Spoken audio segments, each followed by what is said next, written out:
নতুন বউ থেকে কাজে কামে গেলে বউ কিন্তু থাকবো না।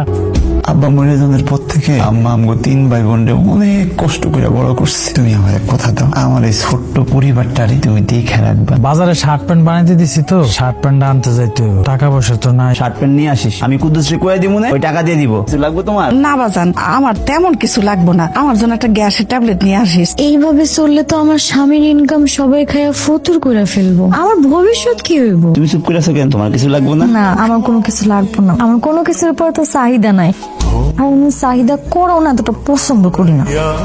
তুমি কি করতেছো? বই পড়তেছি। বই পড়তেছো ভালো কথা, কিন্তু রান্না বান্না কে করবো? আমার সামনে পরীক্ষা, আর মার শরীরটা তেমন ভালো না। আজকে না হয় তুমি রান্না করো। এই পড়াশোনা তো আমরাও করছি, সারাদিন রান্না বান্না করার পর সময় পাবে না, সেই সময় পড়ালেখা করো।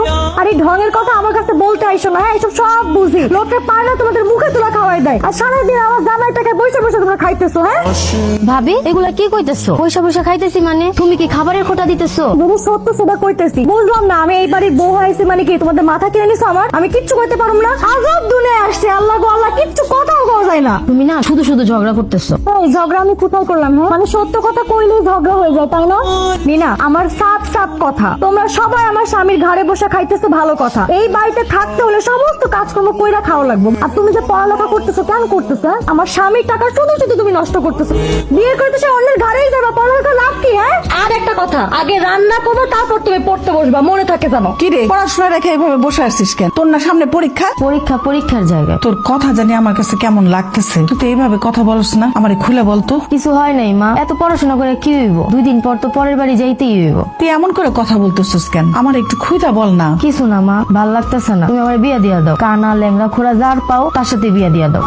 তোর ভাবি তোরে কিছু বলছে, এর একটা বিহিত করতেই হইব, আর সহ্য করা যায় না। আম্মা, এত ফালাফালি কইরো না, এর ফল কিন্তু ভালো হইব না। ফল ভালো হইব না মানে? আরে ও এই বাড়িতে বিয়ে হয়ে আসার পর থেকে একটার পর একটা কাণ্ড ঘটাইতেছে। আমি বাইচা থাকতে এটা কখনোই হইতে দিব না। তার স্বামী 1 লাখ কামাই করে, আর সেই কামাইতে আমার ভাইও পড়াশোনা করে, আমিও পড়াশোনা করি। তো সেই একটু একটু করবো, সেটা তো আমাদের সহ্য করে নিতেই হইব। তোর ভাই আজকে আসুক, এর একটা বিহিত করতেই হইব।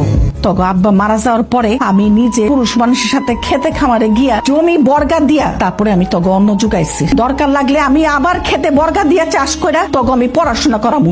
চাচি, আম্মা, ভাইজান, আপামনি, কই আপনারা? বাইরে আসেন। এই, একদম না। কোথায় যাইতেছিস তুই? হ্যাঁ, ভাবি, কথাটা কিন্তু বুঝতে পারলাম না। এত বড় মাছ এই বাড়িতে রান্না করা হইব না। আরে তোর সাহস কত বড় হয়েছে, তুই এত বড় মাছ ধরে আনছো? তোর জিব্বা কি বেশি লম্বা হয়ে গেছে? তোর জিব্বা আমি কাটে ফেলাবো। আপনি আমারে কইতেছেন কেন? আমার তো দোষ না, দোষ তো উস্তাদের। উস্তাদ আমারে কইছে তাই আমি নিয়ে আইছি। তুই না করতে পারস না? সবাই তোর ওস্তাদের টাকায় পায়ের উপর পা তুলা বৈশা বৈশা খায়। হ্যাঁ, আর চালান কেনা বেচা লাগে খায়া ফেলে চলবো কেমনে? ভাবি, এইসব কথা তুমি কাগরে শুনাইতে